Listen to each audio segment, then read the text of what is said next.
ഇപ്പോൾ വയനാട്ടിൽ ഇന്നത്തെ പത്രത്തിലെ വാർത്ത നിങ്ങൾ നോക്കൂ. എന്തൊരു അക്രമമാണ് ഈ പിണറായി കാണിക്കുന്നത്. ഒരു കരുണ ഈ ആ മനുഷ്യരോടുണ്ടോ? രണ്ടാമത്തെ മഴ വർഷം ആരംഭിച്ചു. 403 കുടുംബങ്ങളാണ് സർക്കാർ കണക്കിലുള്ളത്. 776 കോടി റുപ്യ ജനങ്ങൾ കൊടുത്തിട്ടുണ്ട് മുഖ്യമന്ത്രിയുടെ വയനാട് ദുരിതാശ്വാസ ഫണ്ടിക്ക്. എന്താ നിങ്ങളൊന്നും ഇത് പറയാത്തത്? 776 ഹരിക്കണം 403 എന്ന് പറഞ്ഞാൽ ഏകദേശം 1.25 കോടി റുപ്യ ഓരോരുത്തർക്ക് ചെക്ക് ചെയ്ത് കൊടുക്കുക. എവിടെയും പോയി നീ ജീവിച്ച ജനങ്ങൾ എന്ന പൈസ ഒരു പൈസയും സർക്കാർ മുടക്കണ്ട. ഇന്നത്തെ വാർത്ത എന്താ പറയുക നിങ്ങൾ? 104 ആളുകൾ 15 ലക്ഷം വാങ്ങി പോയി. ഇന്നലെ പൈസ വാങ്ങിയവർ ആരാ പറയാനുള്ളത്? 1.25 കോടി റുപ്യ കൊടുക്കാൻ ജനങ്ങൾ കൊടുത്ത പൈസ കയ്യിലുണ്ടായിട്ട്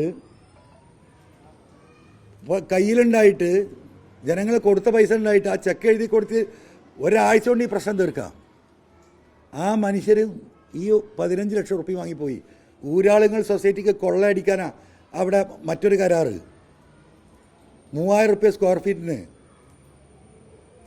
അത് ജനങ്ങൾ പ്രശ്നം ഉണ്ടാക്കിയ 2000 എന്ന് പറഞ്ഞു. ഭൂമി കച്ചവടം വലിയ കച്ചവടം. ഞാൻ അന്നേ പറഞ്ഞു ഈ ആളുകളെ മുഴുവൻ ഒരു സ്ഥലത്ത് കുടിയിരുത്തണമെന്ന എന്താ ഇത്ര വാശി? ഒരാൾക്കും വേണ്ടാത്ത എസ്റ്റേറ്റ് തൊള്ളയിൽ കൊണ്ട് വില കൊടുത്ത് വാങ്ങി. എന്നിട്ട് അവർക്ക് കോടതി പോകാനുള്ള സൗകര്യം ഉണ്ടാക്കി കൊടുത്തു. കോടതി വീണ്ടും വില കൂട്ടിക്കൊടുത്തു. കാരണം ആദ്യത്തെ വിധിയിൽ തന്നെ പറയുന്നുണ്ട്, കാരണം നിർബന്ധപൂർവ്വം എടുക്കുകയാണ്, അവരെ സമ്മതമില്ലാതെ എടുക്കുന്നത്. നിർബന്ധപൂർവ്വം എടുക്കുമ്പോൾ മാന്യമായ വില കൊടുക്കണം എന്ന് ഹൈക്കോടതി പറയും. നിയമം അങ്ങനെയാണ്.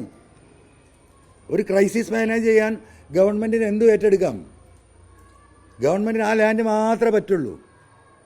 ഞാൻ ആദ്യം പറഞ്ഞു മരുമകനും എസ്റ്റേറ്റ് ഉടമകളും തമ്മിൽ എന്താ പറയുക അണ്ടർസ്റ്റാൻഡിങ് ആണ്.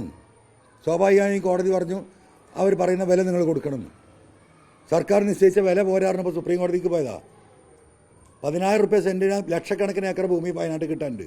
പിണറായിക്ക് വേണമെങ്കിൽ ഞാൻ കൊടുക്കാം. ഇപ്പം 50,000 ക്ലോസ് ചെയ്തു. 1 ലക്ഷം സെൻറ്റിന് വേണമെന്നാണ് പറഞ്ഞത്. സുപ്രീം കോടതി അലൗ ചെയ്യും. കാരണം ഹൈക്കോടതി പറഞ്ഞിട്ടുണ്ട് അവരെ നിങ്ങൾ ഫോഴ്സ്ഫുള്ളി എടുക്കുന്ന ലാൻഡാണ്, അതുകൊണ്ട് മാന്യമായ വില കൊടുക്കണം എന്ന് പറഞ്ഞാൽ അവ എത്ര കോടി അടിച്ചു മാറ്റണം? അതിന് പുറമെയാണ് ഇപ്പോൾ ഇത്.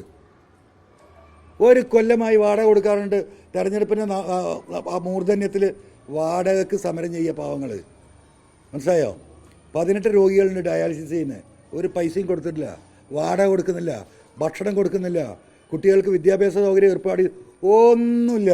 ഈ 777 മൂപ്പര് പോക്കറ്റിലിട്ടിട്ട് അതിനെ കൊള്ളടിച്ച് 103 ഇപ്പോൾ പുറത്തേക്ക് പോയി. ഞങ്ങൾ ഇന്നത്തെ പത്രത്തിൽ വാർത്ത PV അൻവർ പറഞ്ഞുകൊണ്ടേയിരിക്കും. ഇത് പറയാതിരിക്കാൻ പറ്റുമോ? ഇതിലും വലിയ ഒരു എന്താ പറയുക മനുഷ്യത്വ വിരുദ്ധ പ്രവർത്തനം എന്താ?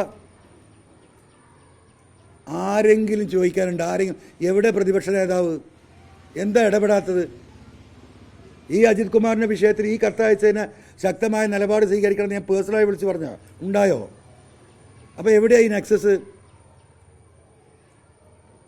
ഒരാളുമില്ല. ജനങ്ങൾ അന്തം വിട്ട് നടക്കുക. എന്താ പ്രതിപക്ഷത്തിൻ്റെ ഉത്തരവാദിത്തം? എന്താ നിർവഹിക്കാത്തത്? ഇപ്പം 104 ഇത് പോയി. ഇപ്പോൾ ഒരു 4 മാസം മുമ്പ് നിലമ്പൂരിൽ ഈ പറയുന്ന 10 വീടുകൾ KMCC ഉണ്ടാക്കി കൊടുക്കുന്നുണ്ടായിരുന്നു. അതിൽ ബഹുമാനപ്പെട്ട സാദിഖ് അലി തങ്ങളും കുഞ്ഞാടി സാഹിബൊക്കെ ഇതിൽ പങ്കെടുത്താണ്. പോത്തുകൽ പഞ്ചായത്ത് ഞാനതിൽ പങ്കെടുത്തിരുന്നു, എന്നെ ക്ഷണിച്ചിട്ട്. അന്ന് ഞാൻ പറഞ്ഞു ലീഗ് നേതൃത്വത്തിനോട്, കുഞ്ഞാടി സാഹിബിനോട്, ദയവായി ഈ കൊള്ളയടിക്ക് ഊരാളുടെ കൊള്ളയടിക്ക് നിങ്ങൾ നിൽക്കരുത്. പബ്ലിക്കായിട്ടാണ് പറഞ്ഞത്. ഓക്കെ അല്ലേ? ലൈറ്റിന് കുറവല്ലേ ഉള്ളൂ. പബ്ലിക്കായിട്ടാണ് ഞാൻ പറഞ്ഞത്. ആ പബ്ലിക്കായി പറഞ്ഞു. അവരത് ഗൗരവമായി കണക്കിലെടുത്തു. 100 വീടിന് സ്ഥലം കണ്ടെത്തി അവിടെ പണി തുടങ്ങി. എന്ന് പറഞ്ഞാൽ 104 വീട് ഇതും 100 വീട് KMCCൻ്റെ വീടും എത്രയായി? 204 വീടായി. ഇനി പിണറായി കൊടുക്കേണ്ട ആകെ 200 വീടാണ്. ആ 200 വീടിന് ഈ 767 കോടി റുപ്യ ജനങ്ങൾ കൊടുത്തിട്ടുണ്ട്.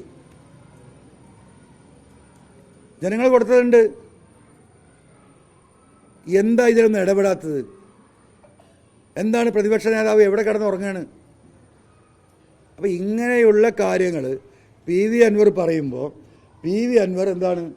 വലിയ എന്താണ് അധിക പ്രസംഗി, അഹങ്കാരി.